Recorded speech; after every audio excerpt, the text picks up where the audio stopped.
Ang mga kinabukasan ng mga susunod na henerasyon ay bahagi ng ating responsibilidad. Tayo ang mga nauna, tayo ang may lakas, tayo ang may kakayahan. Bilang ama ng Katipunan, ipinauubayak ko sa iyo ang desisyon na gawin kung ano ang nararapat.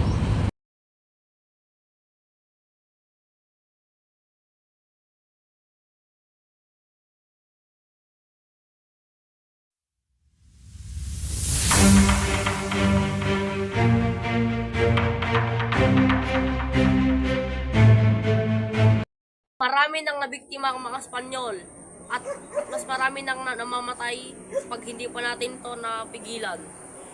Nang ito, ating isusuo ating mga buhay sa panganib.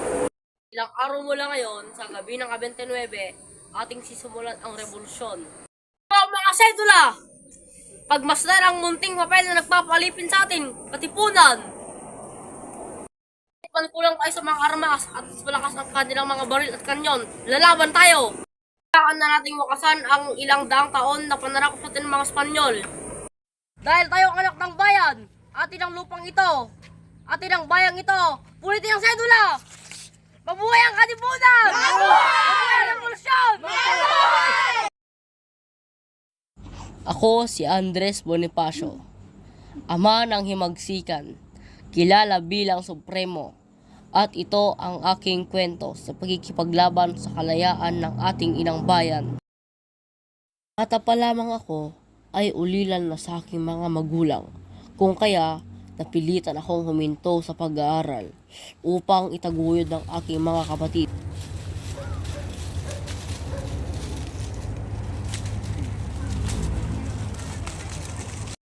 Pasensya na kung ganito mga buhay natin mga kapatid. Ang edad, natuto akong lumaban sa hirap ng buhay.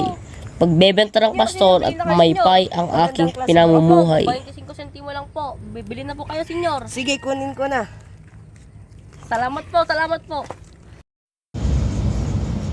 Dahil sa aking tisigap, ako ay nagkaroon ng oportunidad na magkaroon ng trabaho bilang botekero at ahente sa isang kumpanya. Sa mga oras na ako'y walang ginagawa, ay nagbabasa ako ng mga akda ni Rizal na patungkol sa inang bayan. At dahil dito, aking nabatid ang kasarinlan ng mga dayuhan sa pang-aalipin sa sariling bayan. Namulat ako sa katotohanan ng ating inang bayan ay inaalipin na ng husto ng mga Espanyol. Kaya nagdesisyon ako na makipaghipagsikan sa mga Espanyol.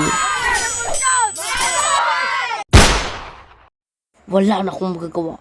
Takpin na ang Supremo. Sa susunod, Senyor Presidente!